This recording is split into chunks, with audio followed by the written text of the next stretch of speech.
with so much love and kindness. That is why she is loved by many. Let us welcome the main highlight of this celebration.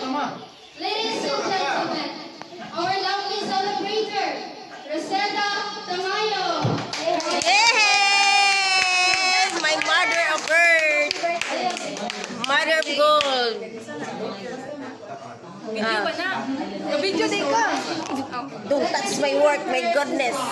I am very sure everybody is familiar with the happy birthday song.